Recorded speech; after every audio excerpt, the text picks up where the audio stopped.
No, babe, if you gave me full control of the podcast, there'd be another episode already. Babe, the mic is on. Oh, oops. Sorry. This is a safe for work chat, Prem. It's a family podcast. It's not a family podcast. Welcome back to the number one podcast in your headphones. Sorry for the hiatus, babe and everyone else. You know the drill. It's been crazy times, but that's no excuse, all right? You guys deserve that petty energy from the captain of Team Petty, so that's on me. Anyway, we're back with another edition, the number one podcast in your headphones, Prem Brulee. I am joined by my amazing wife, Steph. Hello again. Back by popular demand. All right, so we've been doing quarantine edition, or COVID edition, at home, and this one's no different. Let's start out with Yeah Fam or Nah. And first up is COVID-19 and sports, an update. So there have been two major events. The first one, Yeah Fam or Nah 2, the NFL draft. It drew record numbers. We got to see just what looked like a drunk Roger Goodell slouched in his chair, tired from making all these picks from home. His M&M jar slowly emptying. You Yeah Fam or Nah to this NFL draft? You watched much more of it this year. I did. Well, to quote my friend TT, Taylor Frim, shout out, she goes, man, the draft is way more interesting when you can judge people's interior decorating and fashion choices and house setups, and I think I have to agree. It added a little extra element to the event. It wasn't just about sports. Yeah. There was some pop culture in there too, which made it fun for everyone. People like to judge. I get it. Or you question why someone has such a nice house. I get all that. Yeah. I am obviously a Yeah Fam. I've been watching the draft since I was a little kid, so this one's no different. It was very weird, an at-home edition. I was glad they still had it, and I definitely get why there were record numbers. Also, Yeah Fam, because the first three picks were all at Ohio State, and before you say anything, save it. LSU fans, Joe Burrow was ours first, so fuck off. Developed here, right? Isn't that Amen. Developed here. So, I'm a Yeah Fam. Are you a Yeah Fam? I was a Yeah Fam. I think they did it safely. Like, they gave the fans what they wanted. They gave the players their moment. It worked out. Like, yeah, they made it work. The motto right now, make it work. Okay, along the same category, The Last Dance on ESPN has also drawn big numbers. They moved up the release date. We talked about it in a previous episode. Like, obviously they're going to move it up, and they acted like they listened to us, even though it's been amazing for their own viewership. Yeah Fam or Not, The Last Dance? It's been really enjoyable to watch. I think it's interesting insight into such an iconic player in all of we grew up with Michael being like the god, and now we've got a new god, but the god, yeah. The one complaint I have about it, and I said this to you earlier, is I don't like how they filmed it personally. Like, I don't like the back and forth so much. I would have much preferred a more chronological. If you can't tell, our dog has joined us for this episode. If you can't hear his mouth breathing, everyone. Teddy said, "What up?" I would have much preferred a more like chronicle if they were gonna. What it do, baby? Yeah. It's off the rails already. You don't like the jumping of timelines. I didn't like the jumping of timelines so far, but the storyline is interesting. In my head, I want to be able to put everything like in order, like a puzzle piece, but I can't do that when they keep jumping from the 80s to the 90s, to his childhood, to college years, it's like, just give me the story. But that's a personal opinion. I personally love that they jump around because, and I think I explained this to you, they're focusing on the last season, so in order to tell that story, they keep jumping back and forth, but I get it. I love this because this is my childhood, but certain parts of it I don't remember very well. I just remember the basketball part very well. Basketball is my first love, so it is nostalgic for me. And I love seeing this and all the behind the scenes. It's been pretty phenomenal. It's crazy to think how different it would be in today's era. A lot of stuff that they got away with, or the public scrutiny that MJ would have faced in today's era, would have been tremendously different than had he done some of those things when he did do them in the 90s. Okay, what everyone loves is our COVID-19 at-home quarantine edition. We've gone over a ton of topics, some regulars in what are now this new normal in COVID-19. But you tell me whether you're a yeah fam or not of the following, babe, okay? First up, Parks and Rec did a benefit reunion show, all shot at their homes. 3 words for you. Treat, yeah sell. fam or not of that benefit episode. You watched it. In general, I'm a yeah fam because one, was a good cause. 2, they got all the characters to come back. 3, it was fun to relive the show. But I also am not all the way done with it. So for me, I don't think it was as impactful because I didn't get all of the references just yet because I'm still watching it. But I have talked to other people that are diehards and watched all the way through and said some characters came out really strong and satisfied their missing of them, but other characters were a little weak and they weren't as excited or into the in the future look. Right. Yeah, there's definitely some limitations. But I'll just leave you all with this to recall previous topics. The Office could never. The Office would never. So Petty alert. Petty alert. Petty alert. Can't do it. Okay. How about this one? Car parades to celebrate events. So obviously people are practicing their social distance, but they still want to recognize and celebrate birthdays or anniversaries or any kind of positive event. Are you a yeah fam or not of these car parades? 100% a yeah fam. How fun is this? That's what I said last episode we talked about because it was around my birthday. And it's a weird time, but it's also causing people to really step up and show their appreciation or show their love or how much do you love someone? Yeah. And I think it's because just the cloud of busy life and day-to-day chores is gone right now. So I love it. I love that people are going above and beyond to recognize special events. It's just that's how it should be all the time. Why are we for example, shout out you. I know you're gonna hate this, me giving you attention like this, but you were making desserts one day. You weren't having a great day. You did some baking therapy, and you had a few friends comment on what you baked, and you went and delivered some to them, and I thought that was really awesome of you. So spread the sunshine. Yes, I'm a yeah fam to these. I just want a small caveat. I have to somewhat make this petty.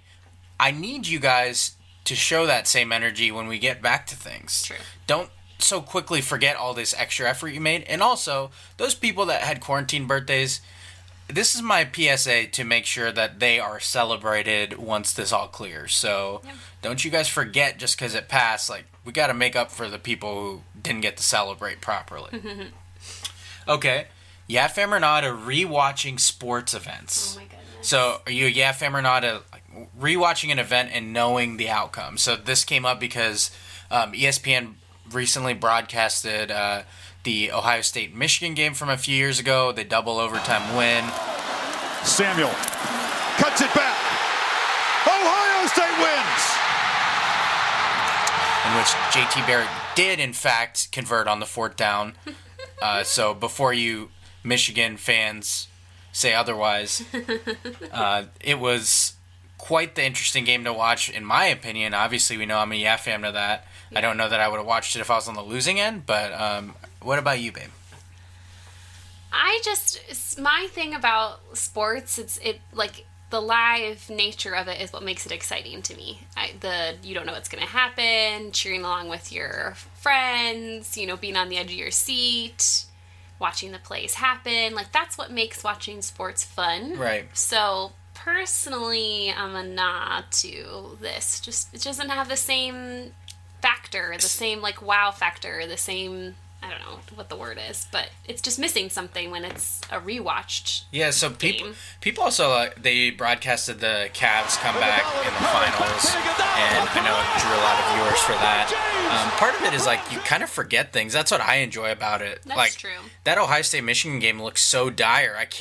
I was watching like in the second half, and I was like, how did they even end up winning this game? And forgot about little things like them missing a whole bunch of field goals and all that. So kind of brings you back to that moment at least. So we've been doing how the other person would answer, kind of like the wedding game. So I want you to answer this, babe.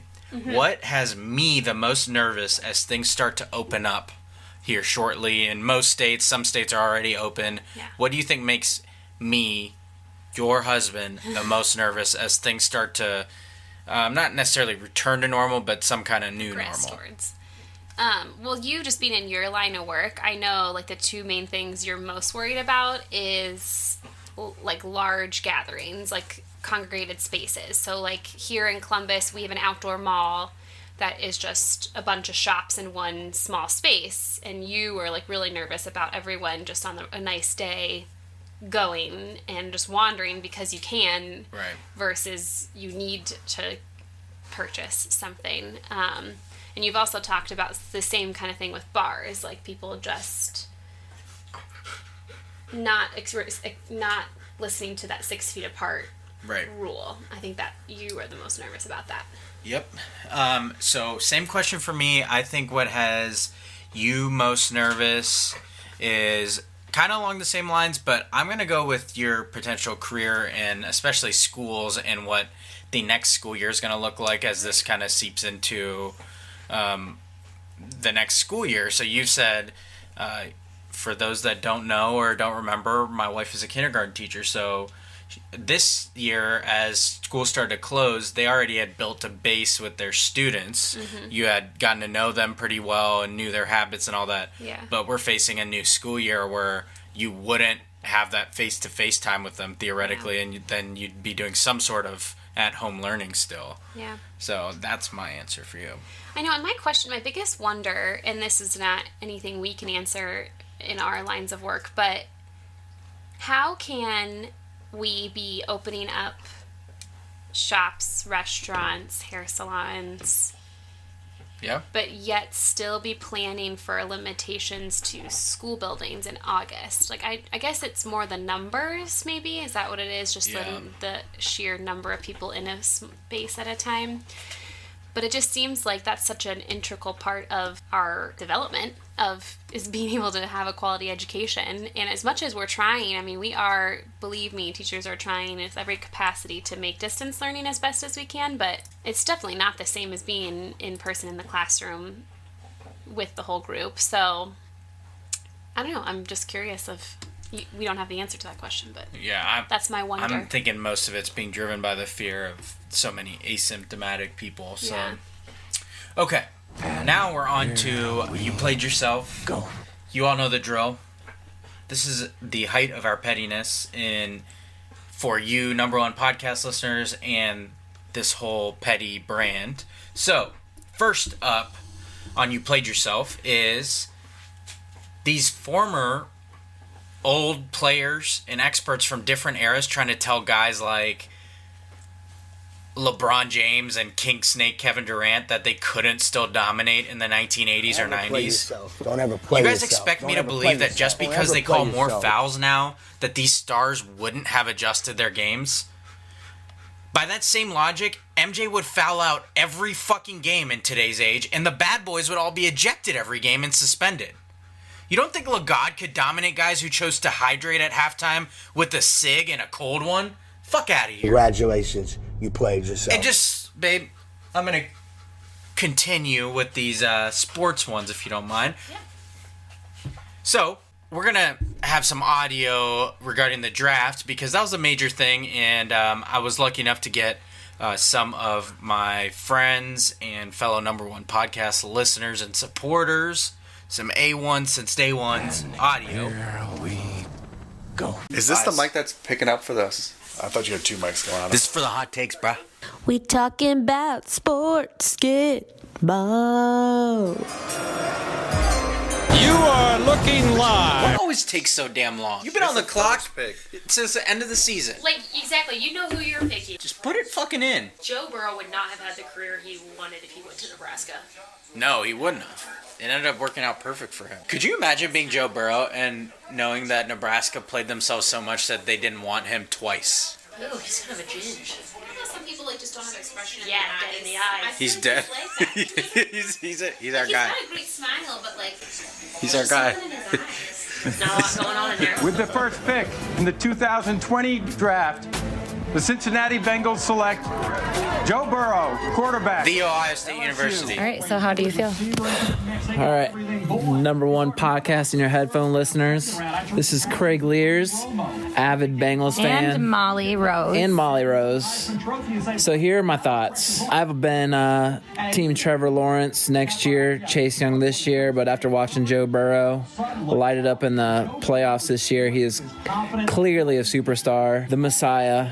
Do I think the Bengals are going to win the Super Bowl next year? Absolutely Obviously not. We are a dysfunctional franchise that goes far and above more than one player. So 29 years without a playoff win makes you a pessimistic fan. We need to surround this guy with good protection, good weapons. We need to stay healthy. Maybe in 8 or 10 years we'll win a playoff game if we're lucky. If we make the playoffs next year, we'll find a way to lose it. You know, someone will roll into his knee or somebody will commit 30 yards of defensive pass interference. So, anyway, still exciting. It's exciting. We're pumped. Bengals have a good track record of making good picks, so in Joe we trust. See what they can do. Also, I want to do a shout out to my boy Obi Toppin from the University of Dayton Flyers, Wooden Award winner, Naismith Award winner, AP Player of the Year. Go Flyers. He's been waiting to sneak that in. Yes! Let's go! Woo! Super Bowl, baby. Let's go. Fuck the Steelers and fuck the Browns, too. Also, I wanted to add that the only thing that makes being a Bengals fan tolerable is that the Browns are an even more dysfunctional franchise. I'm sorry. I love a lot of my friends that are Browns fans, but I absolutely hate the Cleveland Browns, and I wish them nothing but many, many years of losses. Petty alert. Petty alert. Petty alert. Matt Patricia's already smiled more than Bill Belichick has in a decade. With the third pick in the 2020 NFL Draft, the Detroit Lions select Jeff Okudah, defensive back, Ohio State. Let's go! I can't believe they didn't trade back. They must have really wanted him. Well, Jeff brought up this great point. He said, if he's really worth it to you, you get him at the value. Why mess around? Listen, Okudah is about to be the next. He's the next cornerback. He's the next big guy. Things are coming. Big things are coming. That's what I like. Stay tuned. Can't wait to watch him pick off Aaron Rodgers every single game. Even when they're not playing Green Bay. Carolina Panthers select Derek Brown, defensive tackle, Auburn. What's good, all you Prem Brulee listeners? It's your boy Jeff Robinson, making his third appearance on the podcast, coming to you live with first round NFL draft rapid reactions. Wanted to first start off talking about my Carolina Panthers with the 7th overall pick.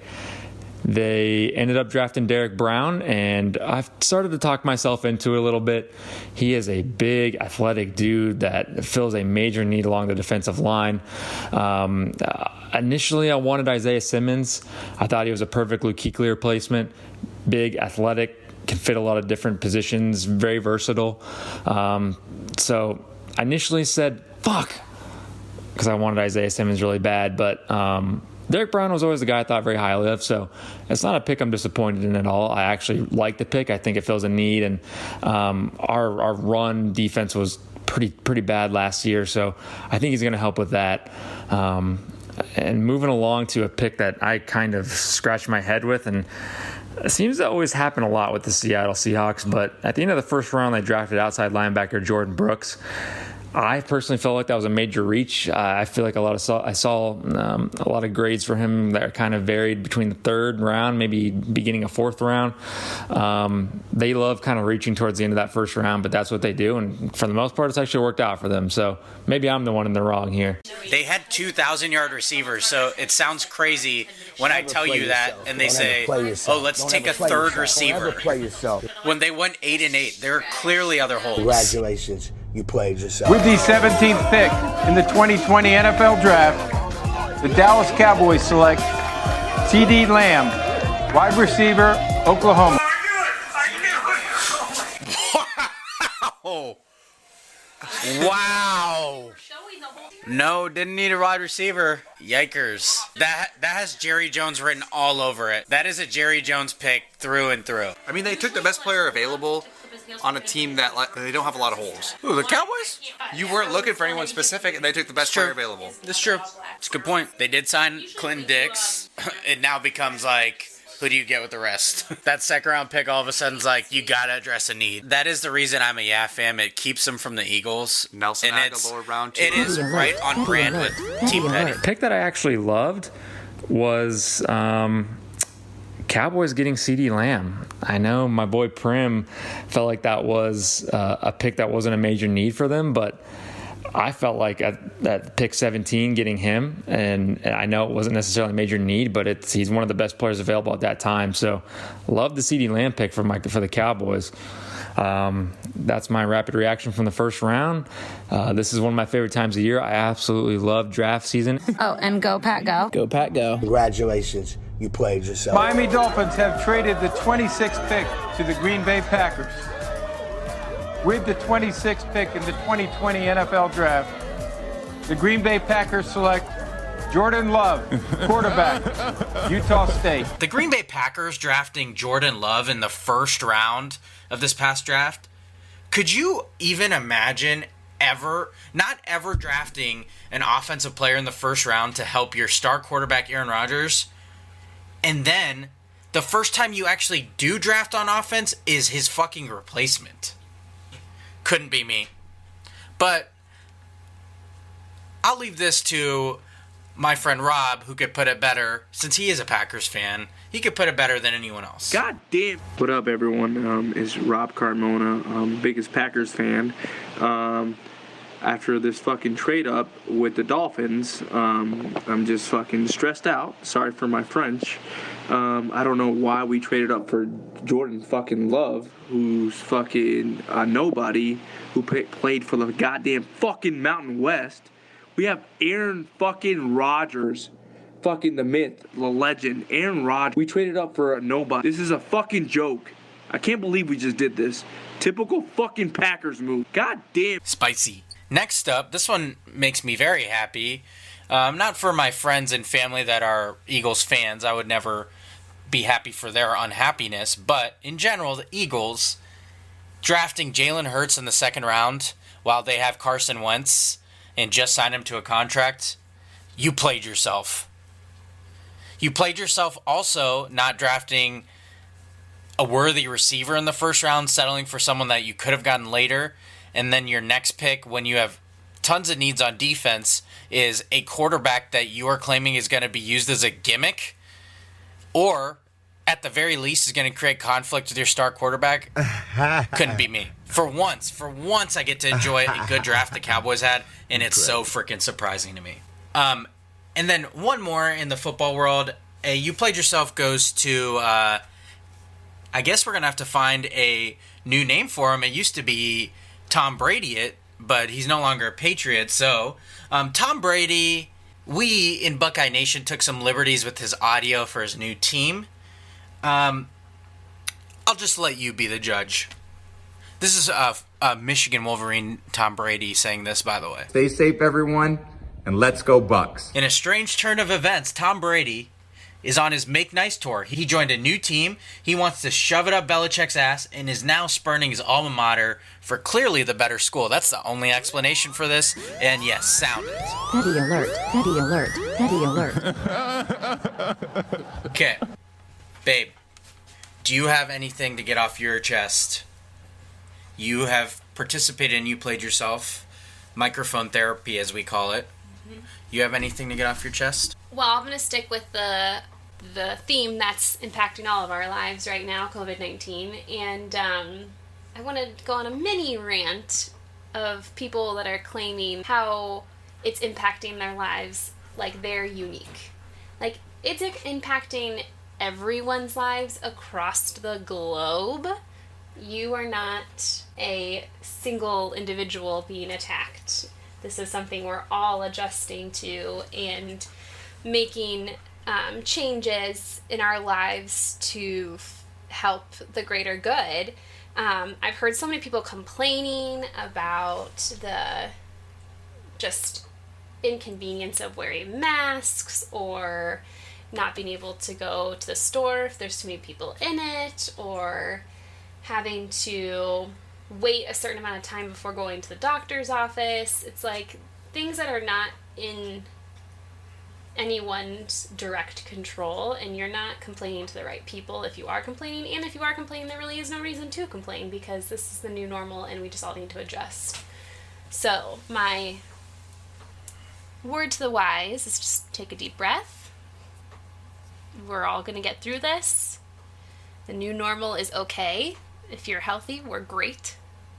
And let's just show some kindness and consideration. Yeah, be fucking patient. And be safe. Yeah. My COVID-19 related, it kind of, like, I just couldn't resist. It's these conspiracy theory people, these conspiracy theorists that claim, like, COVID-19 is some government plan or someone's agenda to screw us over. Listen, I can't believe I have to dignify these idiots with a response, but the reason I need to is because this time, these people's ignorance, their stupidity, puts others at risk. It puts real health risks in play here. If you're irresponsible with the things reopening and believe that COVID-19 is some hoax, I'm just gonna assume that you've never advocated for healthcare workers or teachers or essential workers, because when you rush things to reopen or think it's a conspiracy theory, it directly conflicts your passion for these people, whether you like it or not. By you rushing these open, you are showing you don't fucking care about the people that are risking their lives right now. By rushing it, you are risking them. So don't fucking tell us how much you believe in your law enforcement or your nurses or doctors. We don't want to fucking hear it because you're hypocrites. We are reaching a point where another direction of where we just don't care for other people, like, at all. That to the point where you are okay with risking someone else's life just to get your own political beliefs off your chest. Like, that's just... It's not even so political. dumb. You're fucking incorrect. Yeah. It's not... And I'm not yelling at you. I'm yelling at the general public. It is not fucking politics. It's life and death. It's not fucking politics. It's stupid and it's smart. You're either stupid or you're smart. If you're not respecting this, you're fucking stupid. That's it. You are fucking stupid. Anyway. That's time for who you got and what you feeling. Okay. So I wanted to recap our picks from recently.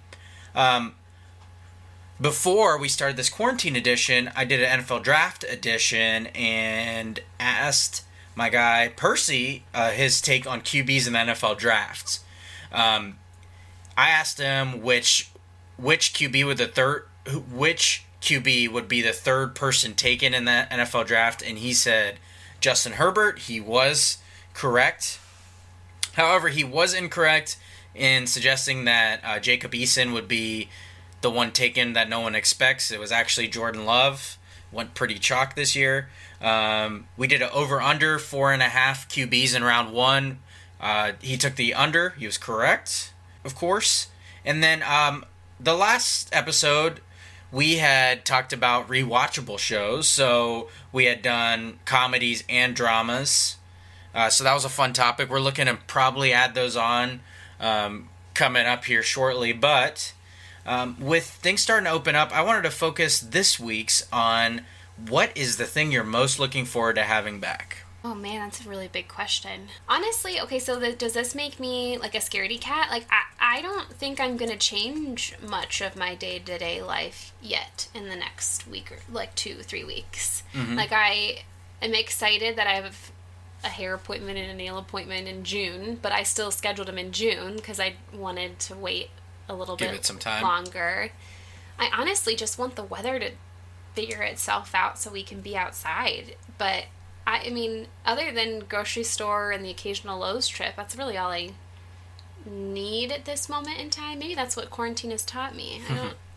The other things aren't as important. It's been nice being able to get takeout from restaurants. I mean, I think I'm happy that you and I will get to go on our wedding anniversary date in June. But yeah, that was looking kind of dire. yeah, in the immediate future, I don't think I'm going to change much of my day-to-day life. Is that bad? No. Is that sad to say? That's safe. I'm sure that's what a lot of people are thinking. I'm looking forward, I know I've said it before, but a haircut. But also, I think I'm looking forward to, like, expanding, not into too many friends or anything, but just opening up the circle. What are you feeling? Well, I feel like I talk about this too much, but it's Teacher Appreciation Week. So I am feeling the love again just for my job and for my occupation, my profession. Shout out to nurses as well because we share the same Appreciation Week. And we're both going through a lot in our jobs right now. So it's nice to have people pause and say thank you. And even just little itty-bitty notes of we appreciate you go a really, really long way. So I'm feeling that. I'm feeling the emails and the texts and the little messages that I got just saying, you know, that they appreciate the work I do as a teacher. And I have an amazing room parent that went as far as putting a sign on her front door for my students to walk by and sign. And then she put that sign in our front yard as a thank you. And that just meant the absolute world to me. So I'm feeling teacher appreciation and nurse appreciation. I dig it. I am feeling, you and I have been getting really into Schitt's Creek. We're a little late, obviously. Ew, we know David. the show just ended. But I feel like it seems like one that's going to be appreciated even more when it's gone. I know it gained some popularity recently. And then also a special shout out to my bro, number one podcast listener and number one podcast contributor, Vish, and my sister-in-law, Jackie, getting me branded materials. I am currently staring at a mouse pad with my logo on it. I'm wearing a hat with the font of my logo on it, and they got me a mug with my logo on it. I am feeling that kind of love from them. It was an early birthday gift, and I love it. So shout out to them for those, and I'm hoping that can maybe be something in the future I can incorporate, price willing and dough willing. So hopefully maybe stay tuned for those. And you know, I like to end each episode my too much sense. My too much sense this week kind of goes along with what you talked about, babe, and patience. And I think patience in general with people as we start to return to a new normal. Just as things start to open up, don't expect things to be the same. I think we could really do well from being understanding. And the word of the day is patient. Patient with people who are trying to navigate this new world, just like you are. You are no more important than the next person. And in general, everyone is important in this fight and preventing illness. So I think it's important to keep that in mind and know that people are doing their best. No one's out to get you right now. COVID is out to get us all. So put shit in perspective is my too much sense for this week, and be patient. So what do you think? 100% agree. Well, sorry for the delay, number one podcast listeners, but we are back. We're back. Better late than never. I know never late is better, as one Drake said. But we will do our best to make it more regular. Babe, thank you for being on here again. This is Couples Edition 4 here. We appreciate you, number one podcast listeners. We will talk to you next time. And as always, stay safe, stay healthy, be responsible.